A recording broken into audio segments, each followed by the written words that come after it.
everyone. Hope you're doing well.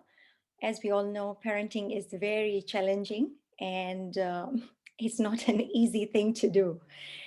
Nobody comes in this world to hurt their children. So never do we have this agenda, that today I'm going to be angry at my kids. I'm going to project at my kids. I'm going to punish my kids. We all come from a loving place. The problem starts when we start projecting and being punitive just because we did not do our inner child work.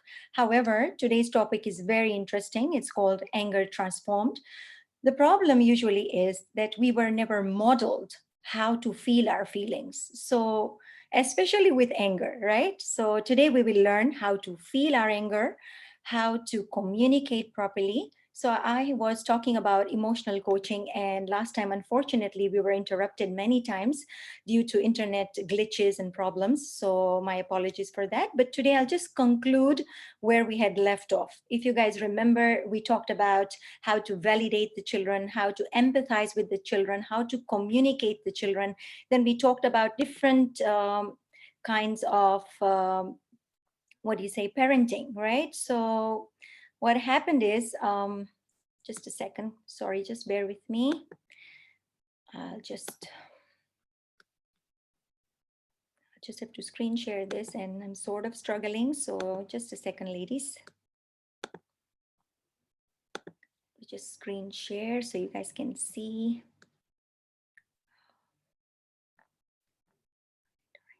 All right. Sorry. So yeah, here we have our slides. And if you guys remember, I had talked about a lot of things, right? How to model respect for children. We talked about how to connect. We can't see. Have you screen shared? Yeah. Just a second. Yeah, I'll screen share again. How about now?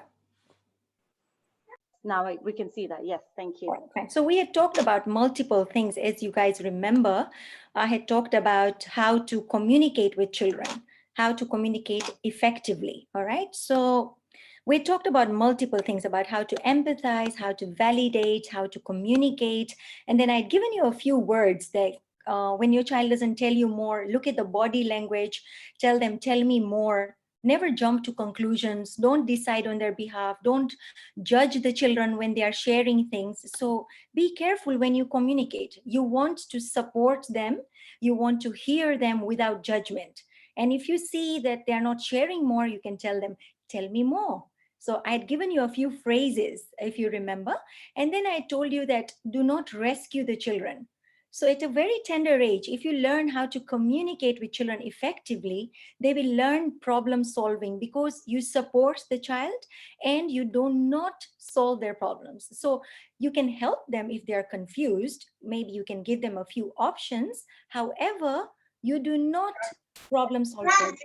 So you want children to do decisions from a very tender age. Can everybody mute themselves, please? Thank you. You want every child to make their own decisions from a very young age. You want to create interdependence, not codependence. And I've talked about this in my first talk, that codependency is toxic. Now, in our community, what happens is we as mothers, I have seen in my own, I'll give you my own example, right? We want to rescue the kids. When they are sad, we want to rescue them. When they are mad, we feel mad. So we are so enmeshed and we are codependent with our children that we rescue them when they are sad or mad. And this is what I was refusing to do, So that's why we talked about emotional coaching. Empathize, label the emotion for them, validate their feelings, and do not rescue them. Let them feel the sadness. It's very important, right? The third aspect we talked about emotional coaching was problem solving. So tell them, what do you think you should do? What is the best solution? And if they don't come up with something that's, valid or incorrect, so there you can guide them, because remember, you are the guide. All right, so this is what we had gone through, and we talked about how important it is to validate, not to rescue. Make sure you help the child problem solve. And I had also mentioned about one thing, that if you see the child has some sort of anger or nervousness or phobia of some sort, so deal with the problem at home. One of the examples I gave was, if you go to the dentist, and the child is nervous, and the appointment is tomorrow, talk about the dentist a day before. So when the child sits in the dentist chair, they don't actually go into a tantrum. So you are not rescuing, you are preparing in this case. Why are you preparing the child? Because if you prepare them, they know what to expect. They don't have a full blown tantrum because you communicated what is going to happen tomorrow, what is expected of them, what they are going to go through, and you are there for them and you are supporting them. When you know how to communicate correctly, what happens is children come to you with their problems, right? Even if there is a small problem, they'll come to you because they know that there is not going to be any judgment here. My parent is going to listen to me. They are not going to give me solutions or advice. They are going to tell me to think about it. So you get a very strong relationship, right? You teach them how to feel. So you don't dismiss their emotions. We had talked about 4 kinds of parenting: dismissive parenting, disapproving, lazy fairy. I had gone into detail about all this. Then we talked about emotional coaching and we explained all these things. However, the last bit was something that we missed. I also talked about how important it is to do this. Make sure the child feels safe, secure, seen, and soothed. If you can do this, half of conscious parenting is done, right? Making them feel safe, no judgment, no labeling, no shouting, no blaming, no punishing. Yeah, so they feel secure in their environment, they feel valued, their input is valuable, right? They are seen and heard, so they feel they matter. They are soothed by you, so you are here and you are validating and say, it's okay, I know you are angry, it's okay to be angry, it's okay to be sad. So what are you doing? You are creating more connection and communication, and that's what you want, because emotional coaching has so many benefits, right? Because you are creating emotionally intelligent children. They'll be brighter, they'll have more motivation, they'll have high self-esteem, they'll cope better wherever they are in life, right? In school, at work, as they grow up as adults, and they'll have coping mechanisms. And the one who can cope well earlier in life, because you model that for them and you teach them how to cope. Self-regulation, that's what you are doing, right? So you are co-regulating with your child. You are doing a coach's job. That's what a coach does. A coach does co-regulation with the client, and that's what the parent is supposed to do. A self-regulated parent will demonstrate co-regulation, which is highly important for the children to be able to understand how to communicate, how to feel their emotions, and how to, understand, to talk in a correct manner. So if you model this, inshallah, most of it will be gone. Now, those people who start doing emotional coaching, usually they'll start complaining that, my child refuses to talk to me. You can't blame your child, because if you have been punitive before, if you have been showing anger, frustration, or you have avoided communicating due to whatever reason, in the beginning, emotional coaching is tough to do, but keep at it. My advice is keep at it, because when you do that, they will understand, oh, you are available, you are here to help me. So it's going to change. But this dynamics will take long. Healing takes long. So children do not expect you to be loving and empathizing if you have not done that before. If you did not model that before, then it is hard for them, right?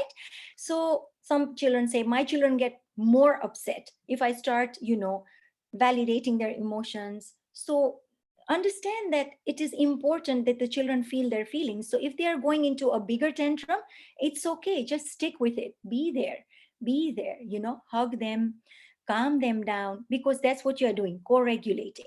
When they are ready to communicate after the emotion is solved, that means when they are calm, they'll be able to talk to you. All right. Sometimes what happens is when you are keeping at it, your inner child wounds will be triggered. So you will feel angry and uncomfortable, and you'll think, what the heck? Why do I have to do this? Why do I have to do this? This is so hard. I know it is hard. Yeah, nobody says it's easy, but that's what we want. We want children who can communicate. For that, we have to be Zen. We have to be co-regulated. So definitely you are going to feel it. You will feel angry, but remember, you need to calm yourself down. When your day starts, start with meditation, go to therapy if it is really bad, right? And if you feel awkward, uh, remember, you just need a coach. The only thing is you are not used to doing this, but with practice, you will get there, inshallah. So I'm done with last time's topic. And I just wanted to say one more thing, which was extremely important, which is children are not resilient. Remember that, right? So many times we'll see fathers doing this. They'll say, tough it up, chin up. They'll tell the son, do not cry. You are not a girl. Now, this is all very wrong, right? What are you teaching the child? The children are vulnerable. They're crying because they want to show you how they feel. They are sad. So we mistaken uh, by telling them that, we're making a mistake when we tell them that, tough up, chin up, you don't have to cry, you don't have to suffer. We are trying to rescue them, and that is what we don't want to do, right? We are doing this because we are not comfortable. Our trauma response has been triggered. That's why we are trying to save the children from the pain and the suffering. Okay, but you understand that when you are going to let them feel their feelings, they will feel important, they will feel seen, they will feel worthy, they will feel, oh, I matter and my feelings matter too, right? So on that note, we have finished emotional coaching, and I'll just stop screen sharing because I just want to close open the other PowerPoint so we can start today's topic, which is extremely important. um, أعوذ بالله من الشيطان الرجيم بسم الله الرحمن الرحيم. So this topic is very, very important. And the weird thing about it is when I first gave a talk in the holy month of Ramadan here in Dubai about anger transformed, what happened is just 10 minutes before I started my talk, my daughter accidentally deleted my PowerPoint. And you know what? I did not practice anger transformed then. I started telling her, what did you do? How dare you? You deleted my 78 slides, my 2 weeks work. This is horrific. And I'm crying and I'm shouting at her. And she said, Mom, I thought you were teaching anger transformed, but you are not modeling it. So I told her, oh my God. Now, because the situation was such that I had to just like, I was, people are online waiting for me and I don't have the slides. What do I do? So it was hilarious that, I did project and I blamed her and everything for 3 minutes. And then I said, okay, get your act together. It's okay. So I just told everyone, you know what? Allah is testing me. My daughter has just accidentally deleted everything. And I'm supposed to be Zen, and I'm just sad right now. So everyone said, it's okay. And then we had to redo it. So what I'm trying to say is, it's hard, but it's not impossible. Okay. So it's nothing that you cannot learn. The reason I'm doing this is because when you learn this, if you're getting mad 10 times in a month, you will be getting mad 3 times. So that's progress, right? And that's what we want. I don't want to discourage anyone. I want to encourage. Even from 10 times, if you can manage to get angry, 9 times if you get angry, and once you control yourself, bravo, voila, good job. Because remember, we all have triggers and we all have inner child wounds, and it is hard work, right? So it will come with practice. So anger transformed is a beautiful thing. I'll just explain that, with difficulty comes ease. What I'm trying to say is, when we get angry, we start reprimanding ourselves and we start saying, I did not want to get angry. I didn't want to be like this, or, I want to hide now after I get mad. And instead of owning what we did, we start feeling sad or guilty, and we think, oh my God, I really lost it there. I didn't want to get angry at you. And then we go into that guilt realm. That happens usually when we get really mad, right? So what we need to learn about anger is, one of the thing about anger is it's a protection mechanism, right? What are you trying to protect? Ask yourself, the last time you got angry, what were you trying to protect? Think about what you were trying to protect. Usually it is self-respect, honor, integrity, time. Yeah, very valuable for everyone. Early in the morning, we are rushing for school, the child is procrastinating, and we are getting angry because we are getting late. So many times people don't like to waste their time. So time is valuable. This is what you're trying to protect. um, Justice, sometimes injustice, you see sometimes, you feel, oh, I've been wronged. So that's why you're going to get angry, right? So what is anger trying to tell us? So anger is sending us a message. Yeah, it's trying to protect us, and it's trying to tell us that is something important has been, violated. Somebody crossed your boundary, so now you are mad. So anger is just like any other emotion, like disgust, fear, joy, sadness, right? What is anger's job? So it's a messenger. Every emotion is a messenger. So every emotion is saying to me, hey, I have a message to you. I have to tell you something. Here's how we should approach anger.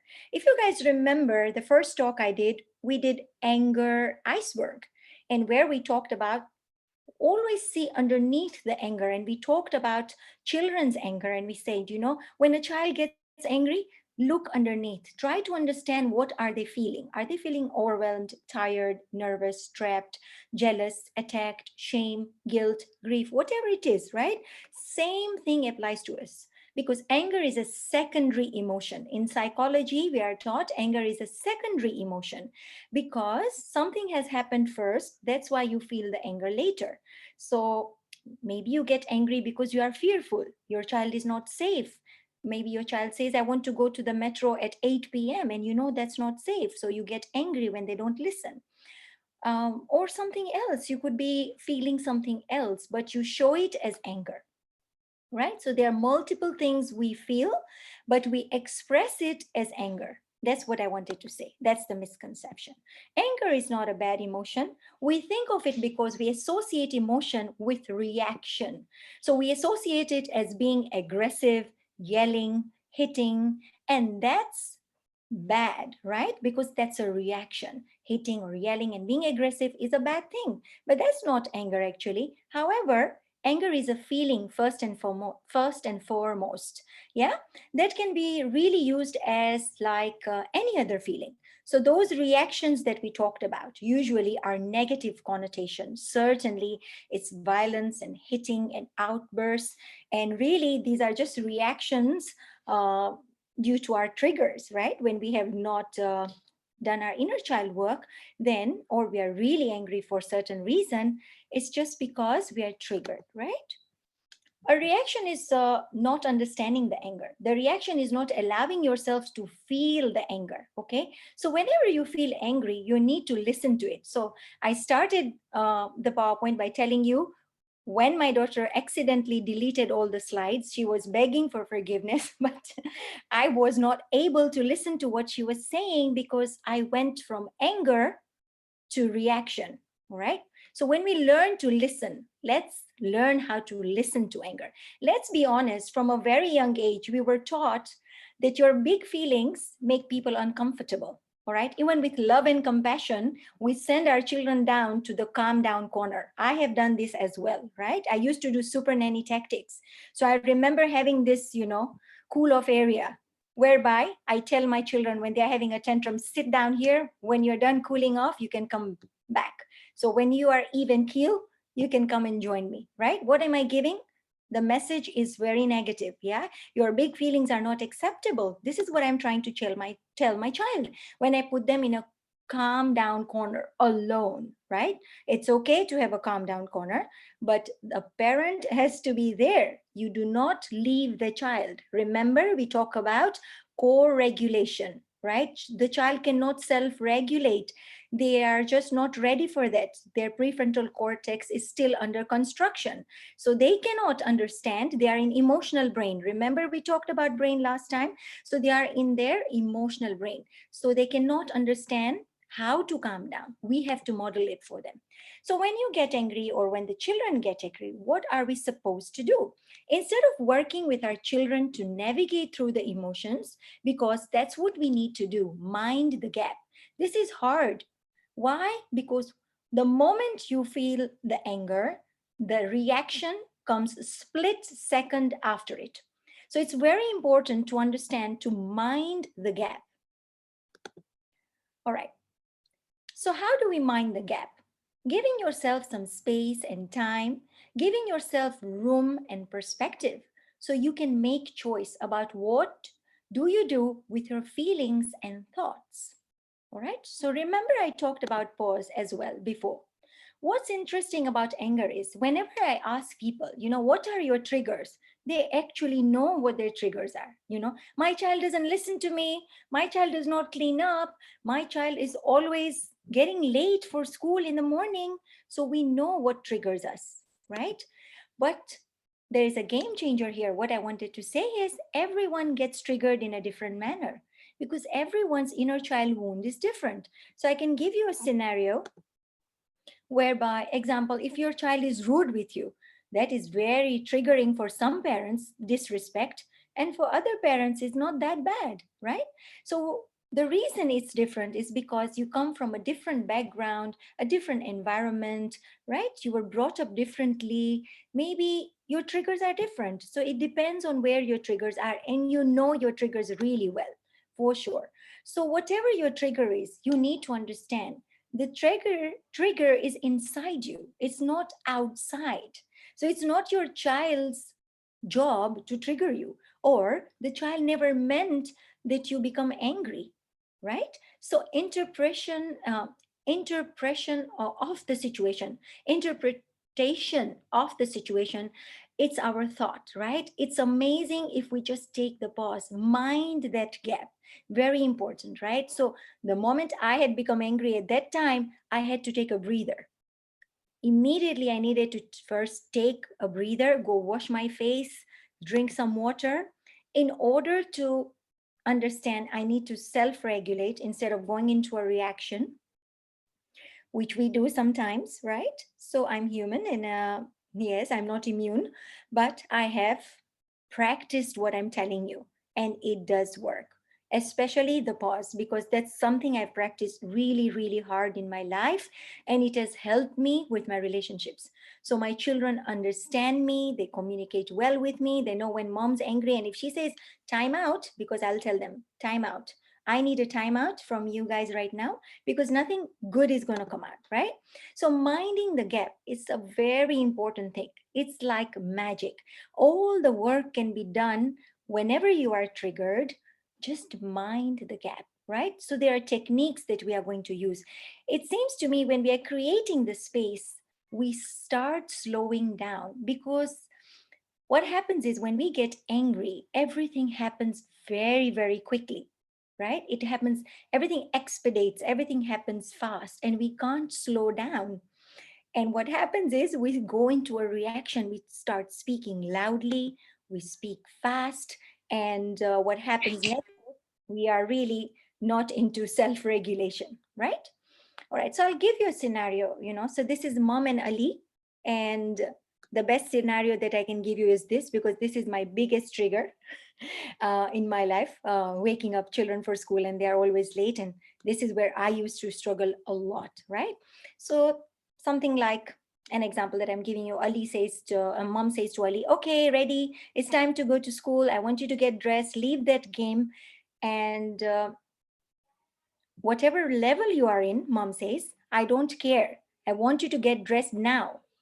So Ali doesn't feel heard or validated, right? So he goes, no, no, no, no, no.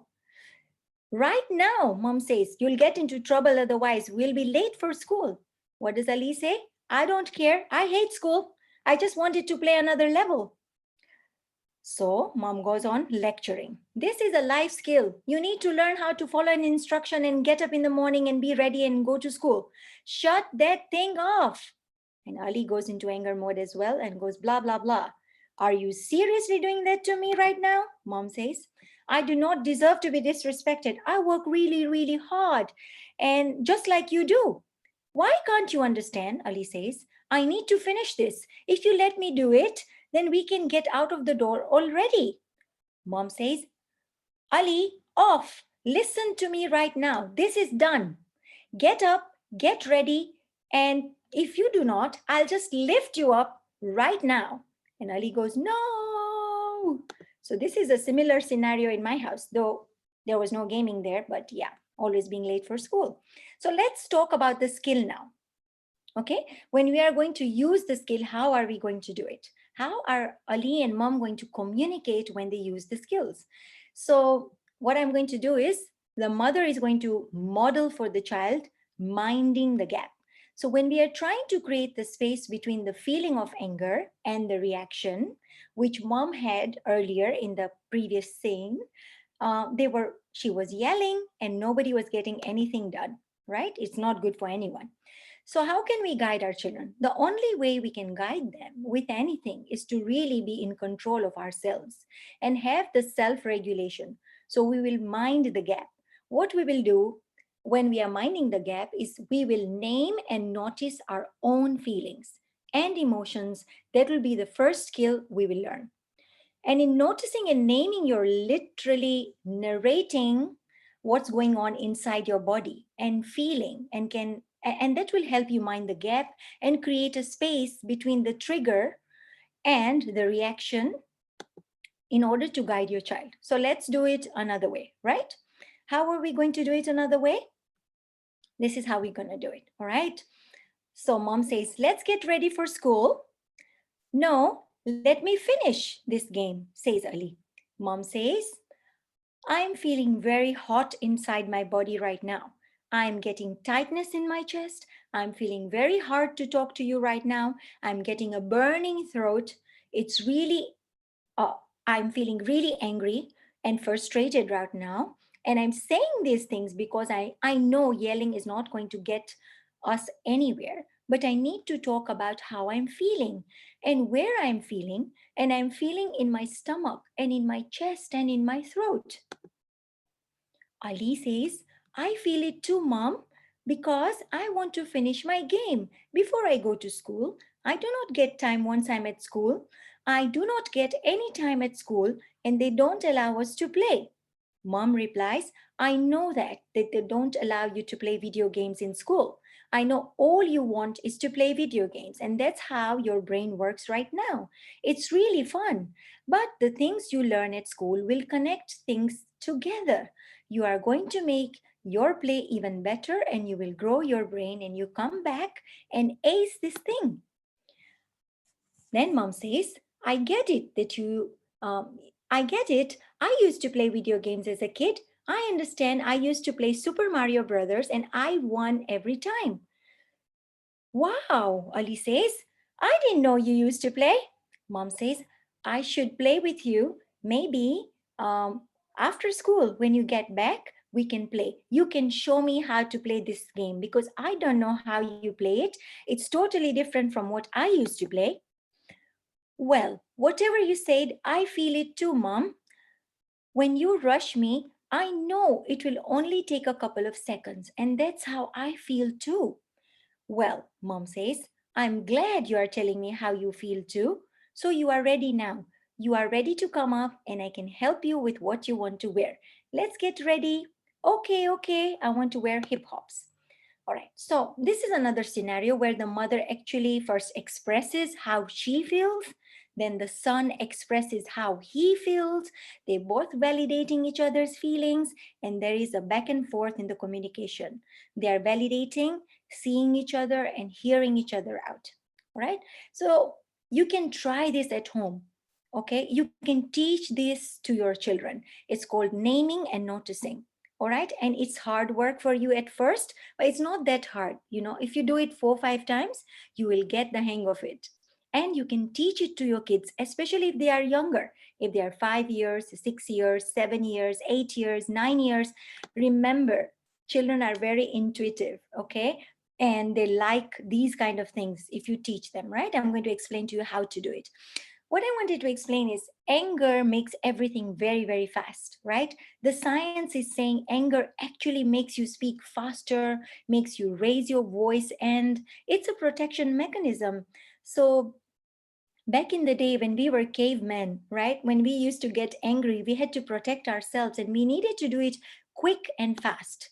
All right? That's why we have to understand that naming and noticing might sound a little weird, to be honest, but to say to your child, I feel tightness in my chest, I feel a burning in my throat, okay? However, you are getting in touch of your anger, all right? You're getting in touch and you are also self regulating because you're naming and noticing it. What is happening is you are feeling the anger, you are focusing within what is happening in your body. So you are trying to relax yourself. You are naming and noticing. So you are coming out from your emotional brain and you are using your logical brain, your prefrontal cortex. You're using your brain, the other side, not the emotional one, in order to self regulate, right? Not only that you are activating the language centers, when you do that, you are taking a lot of bandwidth away from your emotional brain and you are able to create the gap that you need. As you can see, I have shown here the picture, naming and noticing. So you are naming and noticing how you are feeling. Go within what you're feeling. No, nobody modeled this for us, right? We get palpitation, tightness of chest, and all this. So when we start doing that, we start taking deep breaths. Inhale from your nose, exhale from your mouth to release the tension and understand that regulation will happen. You'll start to self regulate. All right. So, in order to start um, understanding, when you want to stop screaming and yelling and shouting, when you start self talking, which I'm telling you to do, right? I'm telling you, feel your anger and say, I have tightness in my chest, I have burning in my throat, I feel like clenching my fists. When you start doing self talk, you are starting to reduce the reaction. You are trying to create a gap because you are talking and you are using the left side of your brain. So I have taken this content from somebody called Rini Jain. Okay. And she usually in her work talks about Yoda. So she is a big fan of Star Wars. So she says, whenever I am angry with my children, I tell myself I am Yoda, because Star Wars analogy is what she teaches. And she says, I'm Yoda because Yoda used to be a guide for Luke Skywalker. Even when he was a brat, he knew he had to be the highest version of himself at all times in order to guide Luke. That means you need to understand with your children, whenever they are having a tantrum, whenever they are yelling and shouting, you cannot do that, right? You are their guide. So you have to self regulate. Then only you can co regulate. So you self regulate. Remember, you are you are their guide.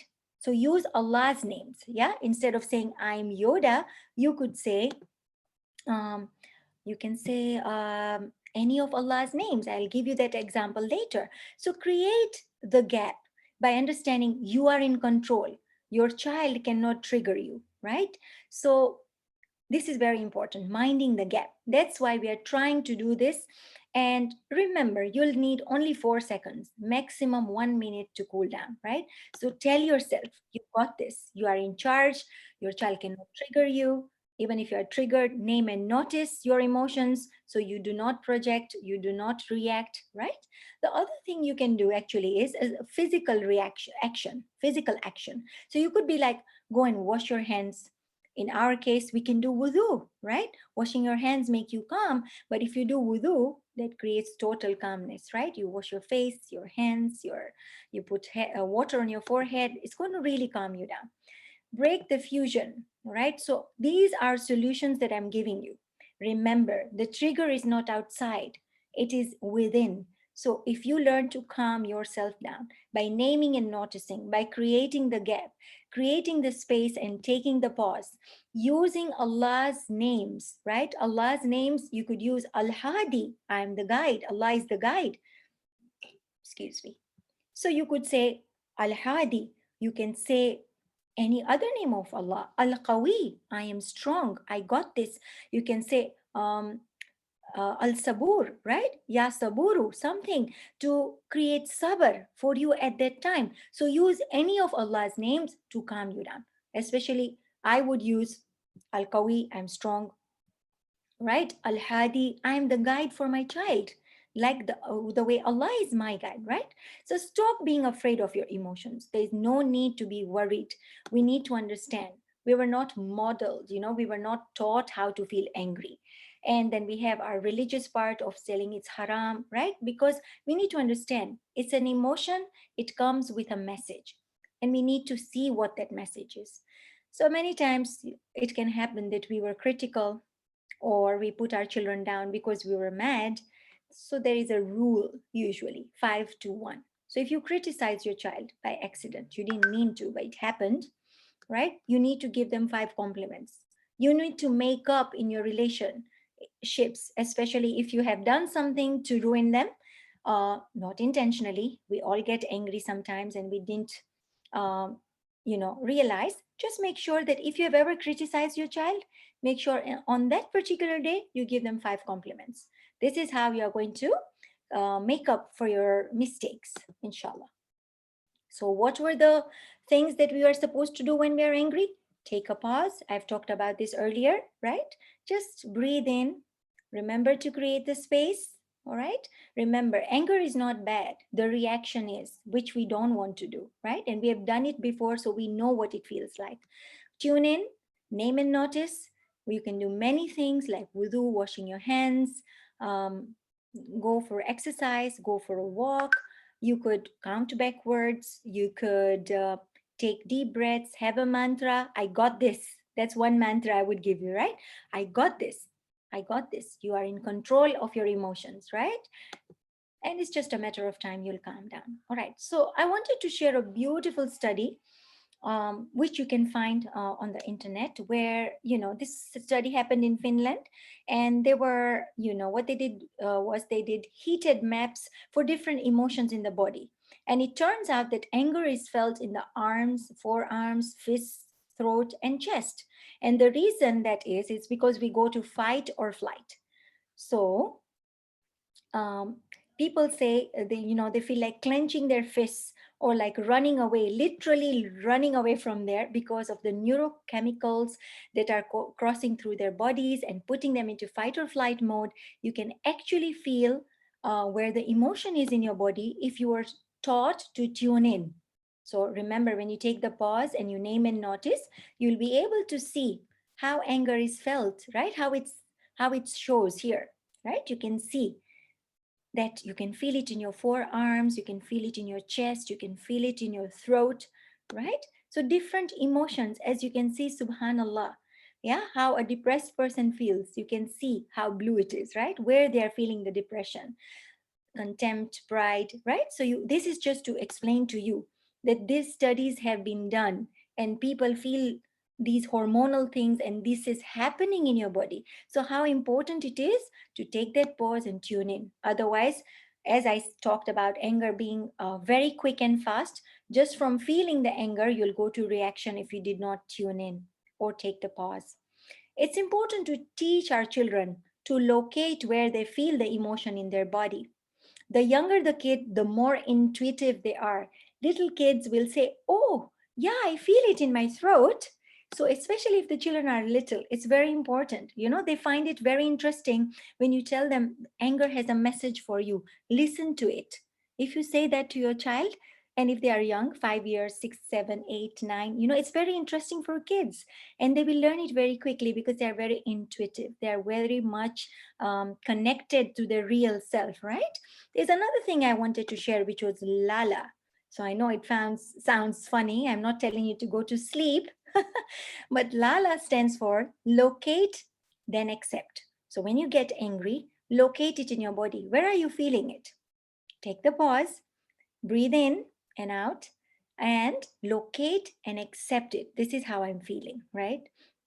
Then listen and take action. So locating, accepting, listening to anger, and then taking action. When you listen to your anger, it's an emotion. It has something to tell you. All right. When you listen to it, what does it have to say? What has happened? Somebody has violated my boundary, right? My child took my phone without permission, example, if that's your trigger.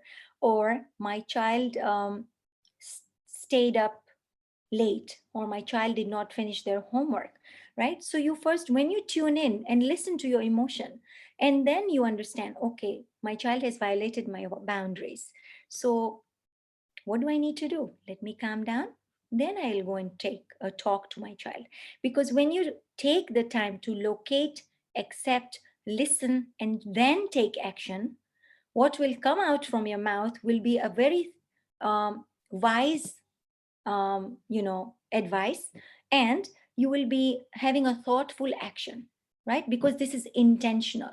You have set, you have located, you have felt, and that trigger is now over and you feel calm. Now what you'll do is when you talk, you're going to talk wisely because you don't have any frustration or anger within you anymore because you already felt it. Yeah, we tend to resist emotions, so because we think anger is bad, what happens is we are resisting, and that is wrong. Okay, anger is good for you. Yeah, why? If you are not able to be angry, how can you then set a boundary? It's important for you to know emotions like anger, frustration, negativity, sadness, these things we resist. However, the saying goes, whatever you resist persists. It is true, when you deny it and squash it and resist it, it's going to persist. It will come up, and it will come up in a bigger version, right? So if you are somebody who is an innie, so there are two kinds of people when they do anger. There's an innie and there is an outie. An innie is somebody who keeps tanking their anger. When you ask them, how are you feeling today? I'm fine. And actually, they are not fine, but they'll just tell you, I'm fine, right? So if you're an innie, you squash the anger. And if you're outie, you have an outburst, drama, reaction, yelling and shouting and all that. Yeah. So if you keep stuffing the anger down, eventually it will blow up, right? That's why accepting and turning toward the emotion is really important. It is hard to do. Many times we don't want to deal with it, we don't want to think about it, and we want to go away. We want to feel better. We need to get comfortable with the discomfort. Okay, we can change this idea, and that's feeling uncomfortable. We are not familiar with sitting with our anger. That's why we feel it very uncomfortable. But remember, what is unfamiliar with us? Sitting with the anger, right? So make it familiar. So first 5 times when you try to tune in, you will feel very, very difficult, uncomfortable. Remember, you also have hormones kicking in, right? When you are angry, when you are furious, because anger has levels 5, 6, 7, 8, 9, 10, depending on where you are on the ladder, right? So it's unfamiliar for us to sit with our anger. That's why we are not used to tuning in. But once you make it familiar, you will not have reactions. You will learn to sit in, tune in, name and notice, calm down, then take action. So accepting requires going through discomfort until no longer discomfort. And that comes with practice. You will learn to listen because every emotion has a purpose. It sends us some sort of communication, right? So what is underneath the emotion? Usually underneath the anger, there's usually fear, frustration, respect, boundary. Uh, you don't feel heard. So sometimes you feel it's not fair. You know, my spouse did not listen to me, or it's not fair. The children don't understand my situation. I really, you know, don't feel understood. So this is what you are feeling, but then you are reacting, and then it gets all spoiled up and muddled up into a reaction, right? So remember, why do we get angry? These are the reasons, right? And anger is important because we have to understand if somebody has violated our boundary, we have to feel the anger, right? The way we understand that it's important for children to say no, it's important to feel angry, right? You can't be a doormat. People will just step all over you if you are just calm and collective all the time. It doesn't work. Being angry, when we get angry, there's a reason, and there is a good reason you are getting angry. Somebody did violate your boundary, somebody was unjust with you, somebody did disrespect you. So that's why you feel what you are feeling. But remember, it's just an emotion, it will pass. Then there is something called face check, right? Now, this is the last point and a very important point, right? What we need to do is whenever we feel angry, or our children, this applies to both, right? It's called face check: flow, agency, connection, essentials. All right. What is flow? All right. So I'll tell you, whenever the children are busy playing, especially if they're little kids playing with Legos, painting, bubbles, right? They are in something called flow, right? When does flow happen? Okay, flow happens when you love to do something. Athletes usually experience this. They are in the zone because they love to do exercise. So when they are exercising, they are in the flow. What happens to another person who is a painter? The painter loves painting, so they are in the flow. Whenever you are doing something which you love, you are in the flow. So if you love baking, you don't want to leave it. You want to Keep doing that thing because you love it. So now when the children are playing and you tell them, okay, darling, it's time for bedtime, or let's go for a shower, it's bath time. Remember, you are ripping your child away from flow. So you are jarring them. So they are going to get upset. So remember, when the children are playing, prepare them for the bath time. Give them a timing. You know, you have 5 minutes. When 5 minutes are done and the alarm clock will ring, set a timer, then you will go for a shower. Okay? So prepare the child. Don't rip the child out of their flow. So, a state of flow, I've already explained to you, is being completely involved in an activity for its own sake. The ego falls away, time flies, every action and movement through flow is inevitable from the previous one, like playing, okay, it says here jazz, but my point being, when the children are in a playing mood, right, they are in the flow. Be careful, right? This is when we trigger the kids. This is when we remove them from this activity that they are fully involved in. That's why they do not like it. So now if the child is painting and you tell them, let's go for a shower, they're going to have a tantrum. So be careful. Okay. A is for agency. Kids have less agency, right? So when we talk about codependency, and that's why when I was talking about emotional coaching, I talked about do not rescue the children, let them make the decisions, don't problem solve for them. Children have less agency, and that's why our children have less self-esteem, because they lack confidence and lack self-esteem, because we do their decisions from a very young age. We rescue them, we don't let them do their chores. Sometimes we, not everyone, but people do things for their children because they feel, oh, this is too difficult for my child, she cannot make an egg, or she cannot make tea, or she, so you age appropriately, give them chores to do, so children get agency. This is very important for self esteem, for confidence, because when they trust they can do things on their own, they will have confidence, right? I can fry an egg, I can make tea, I can clean up, I can do my chores, and they will feel accomplished. So, unfortunately, as we live in this modern day world, children have less agency. We don't let them play outside freely, like in the trees, or go and ride your bike alone in the neighborhood, because if the neighborhood is dangerous or if you are scared, we have unsafe environments. So we are always helicopter parenting, we're always keeping check. So children, unfortunately, day by day have less agency. So try to promote agency with your children. When you give them agency, they'll be less angry. All right. So that's what you're supposed to do. Make sure that they're able to learn from cause and effect. When I say agency, meaning stop helicopter parenting, what I'm trying to say is let them make their decisions. Even if it is wrong, let them fail, because you have to model agency. How you can do that? Example, if you tell your child, study for a test, but your child is not listening, oh, I don't care, I know everything. All right. Then let them learn from cause and effect, right? When they did not study, they'll get a low grade and they will see, oh, they failed. When they fail, don't blame them or shame them. Let them learn through cause and effect. Allow them to fail, all right? It's called failing forward. You want your child to learn from their mistakes. But if you only give them agency, that's when they will learn from cause and effect. Connection, a very important thing with the children, right?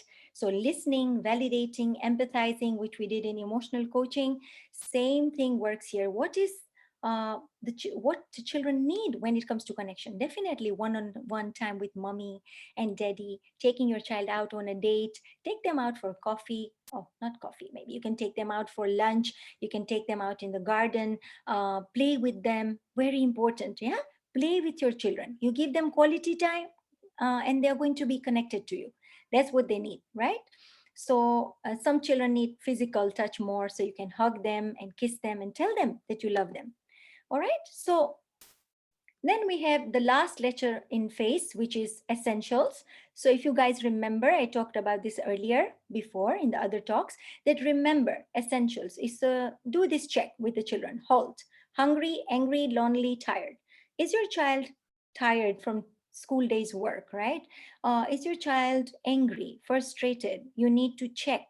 all right, and be there for your child, right? If you know something is wrong with the child, then you know how to deal with the child, and then they will not be triggered because you are meeting their need. If they're hungry, you make sure the food is ready. If they're angry, you are ready to listen. If they're lonely, play with them, and if they're tired, they need a nap.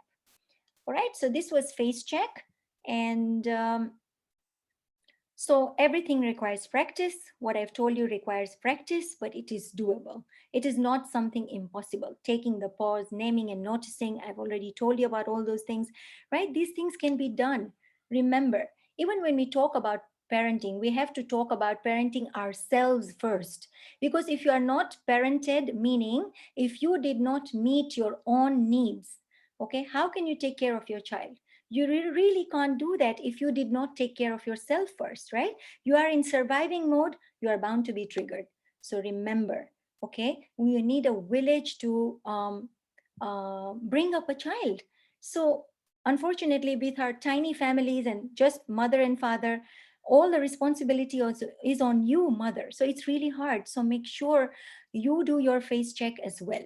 All right, so make sure that you have got your self care and you are also not depleted in order not to be triggered. All right. um, Apart from that, I've already taught you these things. Like I've told you, it's very important to understand how can you do self-care. Make sure you meditate, use Allah's name to calm down, journaling, grounding. One thing that I wanted to talk about grounding was doing long sajdas, right? Walk in the nature, go to the beach, right? But if you can't do that, then just make your shukr sajda very long. Make it 5 minutes where you remove what you're feeling inside. Talk to God. And at the same time, you are grounding because your head is on the sajdaga, it's on the turba. So you are grounding. You are connected to the turba. So it's helping you grounding. At the same time, you are doing shukr of Allah and you are talking to God. So there is a lot of things happening if you can't go for a walk in nature or go to the beach, right? So learn to tune in, and I'm here for you, ladies. If any one of you need coaching, your children or you, I'm available, and you can get my contact details as well. On that note, thank you all for listening and for your patience. Jazakallah khair. I'm done with my talk today, and I'm open to any questions that you might have. Thank you so much, Sister Sukaina. That was lovely. I think, yeah, you've summarized it all, and I think we've done quite a few sessions. It's all tying in together with what you've mentioned previously as well. And I think this anger one was obviously was the tip of the iceberg as well. So a lot of challenging, as I mentioned. It's going to be summer holidays, so something for us to practice on. And you said even out of 10, if you've done twice, you've tried yourself, so that's still an achievement as well. So we have got hopefully 4 weeks to 6 weeks to practice on this. So hopefully we should be expert, inshallah. So if anybody has got any questions, please use the chat to ask the questions, or unmute yourself to ask any questions you have to Sister Sukaina. We will inshallah share the recording in the Ikra Library WhatsApp group, and also we will share the recording on the Ikra Library YouTube channel. Once I get the PowerPoint from Sister Sukaina as well, so I will share that in the Ikra Library WhatsApp group. So those of you that needs to reread it again or re-listen to it, you'll be able to do that as well, because I know you want to jot things down as well for your practice as well. But if you have any questions, please unmute yourself. Is it Sister Sasha? Have you got a question to ask? Yeah, I want to ask, but as I have heard just half of the talk because I just forgot to tune in, I'm very sorry. Because as my kids are, they are teenagers, and all of a sudden we have just, moved to the another country, and somehow I feel that they are just, getting away from Deen also, and from us also. They have just become rebellious. Okay, thank you for asking that question. And since you said you heard the half talk, so you understand that I have shared a few skills, and you can always search up things. And I'm going to send a lot of things on WhatsApp group, to Musarat, and I'd like to say something that you said we are getting separated or you are feeling distant, right? Because the children feel misunderstood, right? They don't feel seen, heard, validated. So they're expressing their anger. So how do you express your anger? So there's an innie and outie. I gave you something extra which I had not put in the slide, but I'm saying innie and outie, meaning sometimes children cannot tell how they feel. They cannot tell us because they don't feel safe. If you have heard my emotional coaching, you will see I will say that children need to be feeling safe in their environment at home. So as parents, if we are busy judging them, or if we are blaming them, if we are shaming them, if we are not good listeners, right, we did not empathize with their feelings, because something might your child your child might feel something and you might dismiss it and say, but that is nothing. You might say, god forbid, that that's not a big deal, but you just dismissed your child's emotions. So whatever is a big deal for your child, acknowledge that, validate that, empathize that with them, right? Because when you start validating, empathizing, communicating clearly, all right, what will happen is the children will do something called mirroring. They are learning from you. Since you are the co-regulator, you are the model here. You have to model what I have taught you. Then only they'll be able to do that. So I was giving an example in the beginning of the talk that anger transformed was very challenging for me because my daughter accidentally did what she did and I just lost it. There was no way I'm using any skills at that time because my name was at risk. I was like, oh my God, these people have already are there waiting for me. So I had to own up and I had to first accept what has happened. My slides were deleted. I had to tell my daughter, I'm so sorry I shouted at you, because she was crying and I was in rage. I was not angry. I was at the 10th stage of my anger. Okay. I'm sharing this so you learn. So I apologized to her. I hugged her. I kissed her and I told her, I'm so sorry. Please forgive me. I didn't mean it, but it was my work. 2 weeks work. I had everything done and now everything was missing. However, what I did was, after I lost my temper, I owned what I did. I apologized. Okay. And I said, I'm sorry, I should not have shouted at you, but I did. I'm human. I didn't mean to, but I just felt that everything, just in a matter of seconds, everything I have lost, all my slides were gone. And that's why I was feeling at a loss, that unfortunately the opportunity was gone. So with your children, remember one thing: try to connect more. How can you do that? Instead of lecturing, sermonizing, break that pattern. If you are in that mode, or if you are shouting or yelling, remember these are all going to create disconnect. They are going to create disconnect. And if there is a disconnect, they cannot connect. They don't feel safe with you. That's why they are running away from you. Plus, remember, you just told me you shifted. So the children are being exposed to new schools, new friends, new environments. They are misunderstood already in their environment. Nobody understands them. There is peer pressure, there is exams pressure, teacher pressure, pressure to fit in a new place, in a new environment, make new friends. And then at home, if they don't find safety, they are going to go in their shell. They are not going to say how they are going to feel. Or if you have an outie, somebody who expresses, they will just tell you, I am sorry, I don't want to be lectured, don't tell me what to do, I will do what I want to do. With teenagers, aha, that's aha point. That is my turning point in my life. When my child reacted and told me, you know what, I don't want your sermons, I don't want your lectures, I'm going to do me. You're going to find out how you're going to accept it. That is your problem. That was like, ouch, a big slap. How can you say this to me, right? Immediately I took it personally. It's because this is cultural conditioning. Remember, you are in charge of your emotion.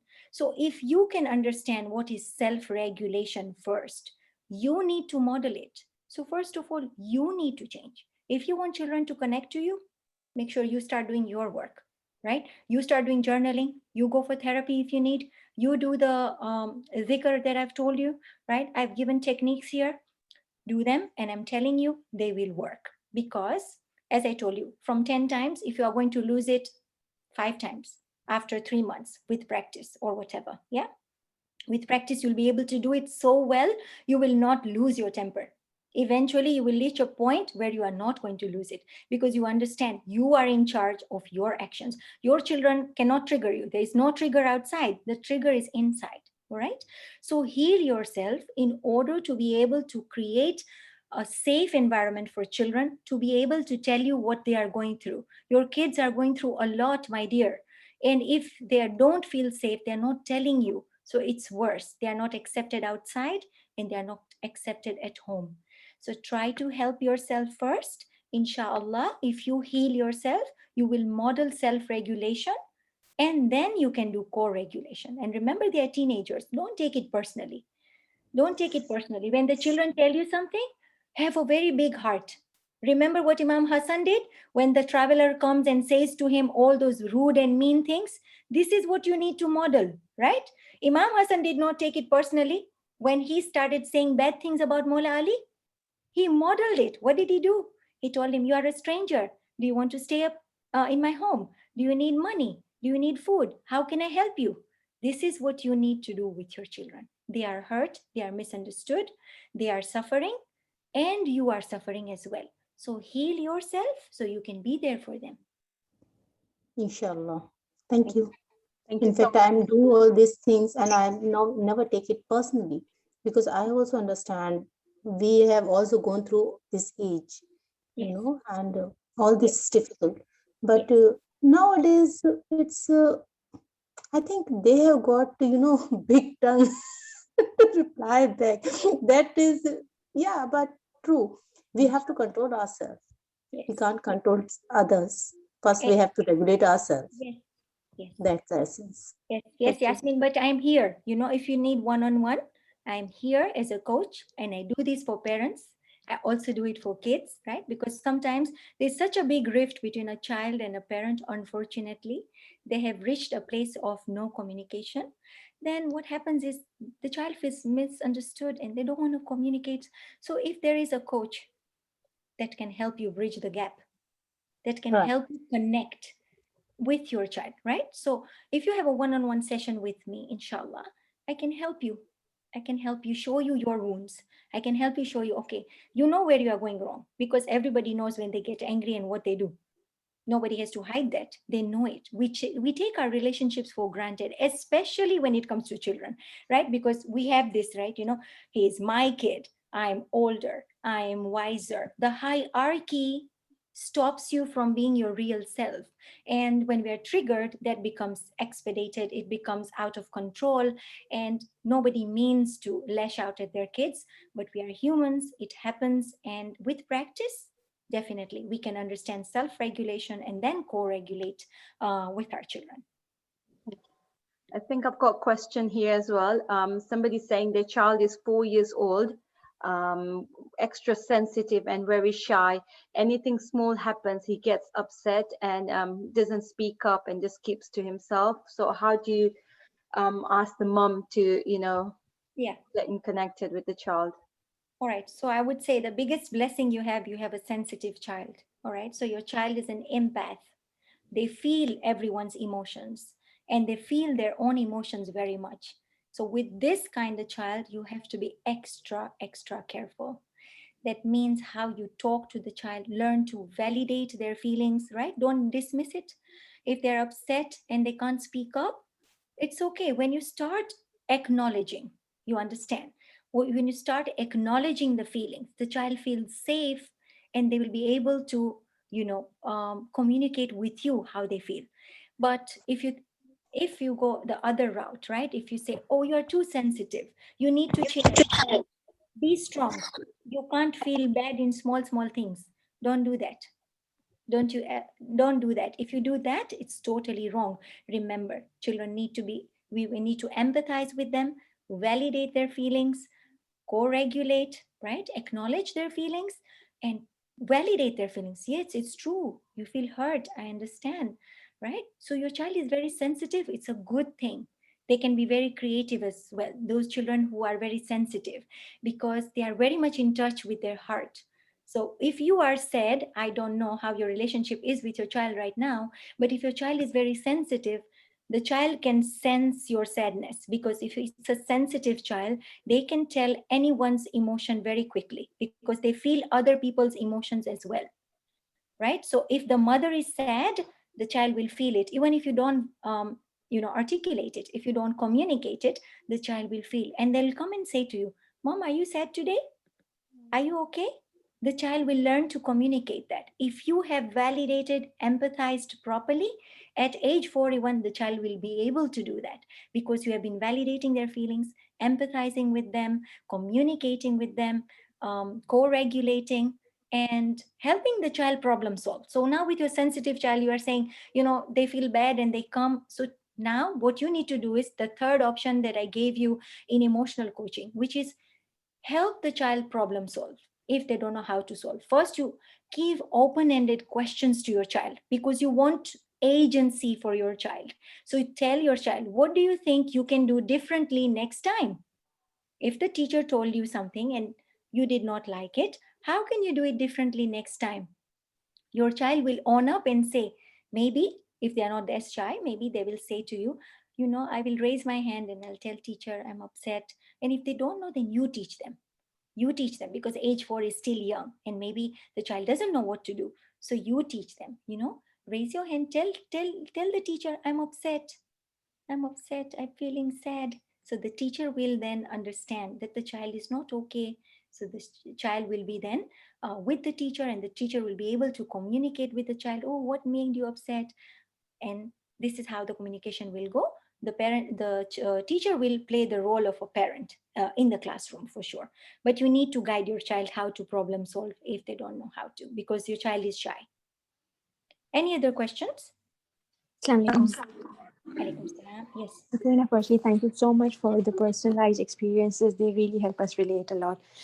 Coming back to older children, I want to know, like you said, validate your child, empathize with them. But then how do you handle sibling rivalry in this? Because when you turn towards one, the other comes up and says, yes, you always side with him. They are your favorites. And, you don't think about my feelings. And especially when they're of different natures. One is an outward and one is an innie. So the innie is always ending up giving up or, just becoming quiet. And you have to calm the outie down that, please, let's calm down. So how do you handle that? Sure, sure. So now understand one thing, sibling rivalry, you have to be very careful. That's a whole talk in itself. I can't actually explain to you everything right now, but I will maybe we should do next talk on sibling rivalry, right? Make a note of my talks, inshallah, whenever. Definitely, definitely. This is one thing. And when different ages, different genders, different personalities, it's all the more challenging for the mom. Okay, I'll give you a short answer, okay? Because this question is vast, it's big, because you have to see the dynamics of the children and the way you say it. There are different ages. There's an innie, there's an outie. Maybe you have 3 kids. One is sensitive, one is hyperactive, one is, just doesn't care, right? Example. So these are different personalities because every child is different. And I'll give you a short answer for this right now. And then when I do the sibling rivalry, you'll get a detailed thing. Remember, as a parent, never take sides. All right. So I know right now you're quieting the outie down, but also validate the innie. The child who is calm and collected and always sacrificing needs validation as well. Otherwise, they will feel, okay, I'm the scapegoat and this the rebellious one. So because we all play roles, all right, in our family our children play roles. So there are 4 different roles children play, okay? Even we as adults play these roles, all right? What are the roles?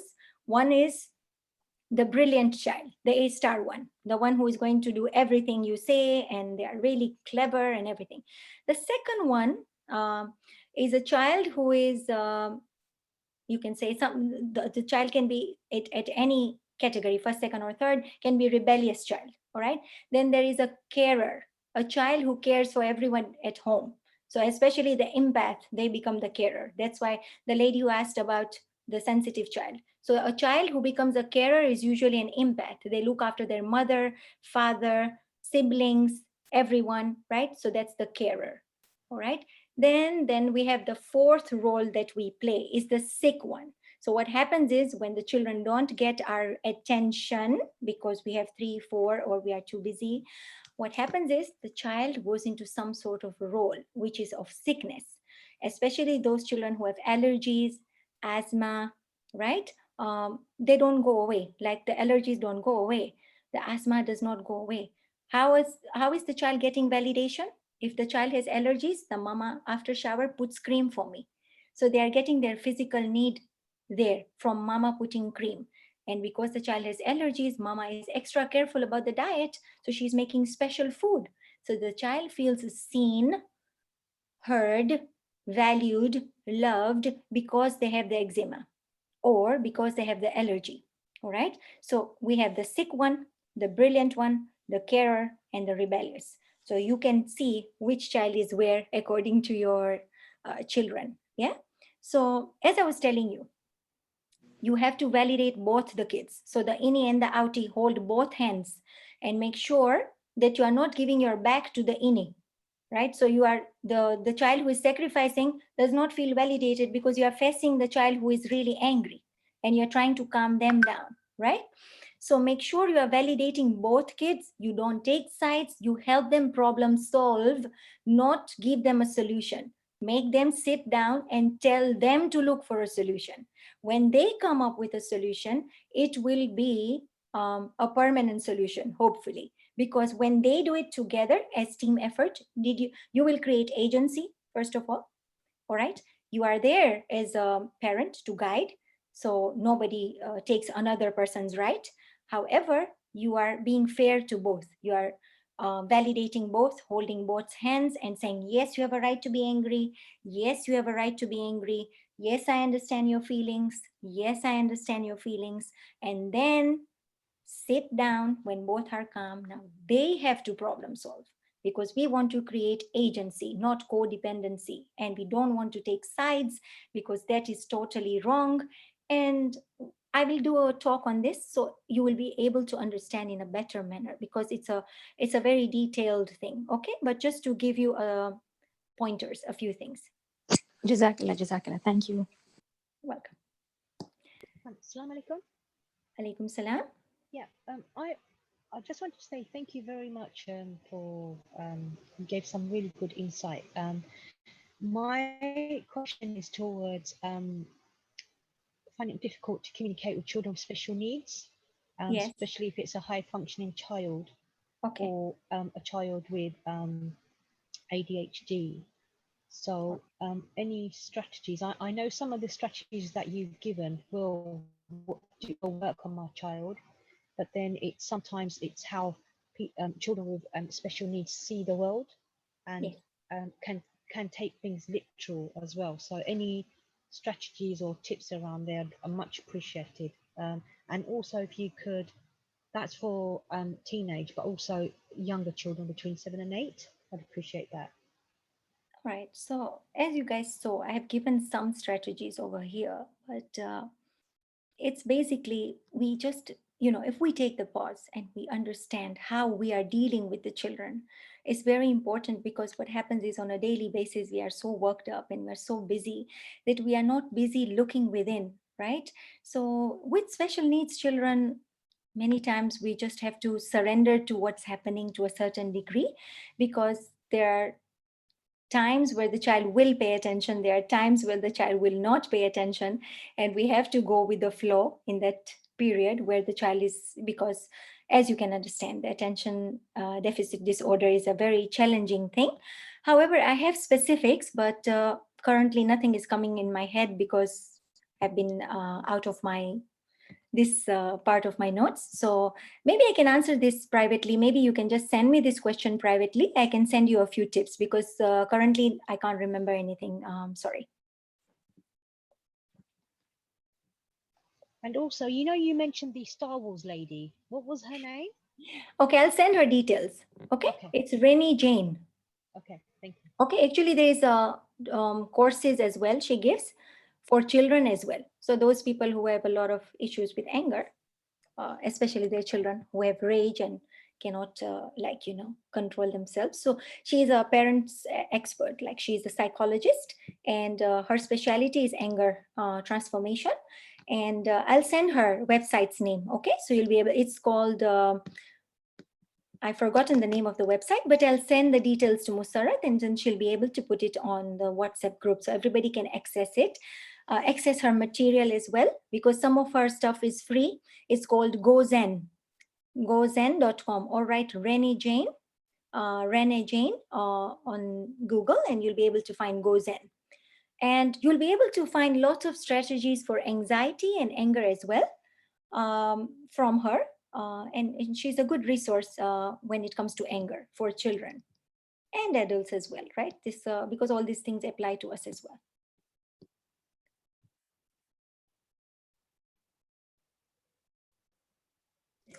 Okay, do we have any more questions from anybody? Sorry, I'm just taking over from Musara. She's had to go for a phone call. Sure. Any more questions, ladies? Okay, well, Sukaina, thank you so much for another enlightening session, obviously. Ladies, the recording will be on YouTube and on the Google Drive. And Sukaina, you'll send us the slideshows? Yes, I will. Okay, perfect. And if anybody with me wants Sukaina's private contact, please get in touch with Musarat and we'll send it to you. Sukaina does offer one-to-one consults and on conscious parenting. I personally know a few people who've joined some sessions with her and taken some one-on-one, and they've really found the beneficial. So please use her expertise. We're very lucky to have her with us at Iqra Library. Inshallah, we can do that session on siblings rivalry soon, inshallah. Thank you. For those who are asking how you can be part of Iqra Library, I will post the WhatsApp group link on the chat, and you can join the WhatsApp group, or you can just message Musarat. Thank you very much, everybody. Thank you. Thank you. Thank you, Sukaina. Bye. Thank you. Hafiz. Hafiz.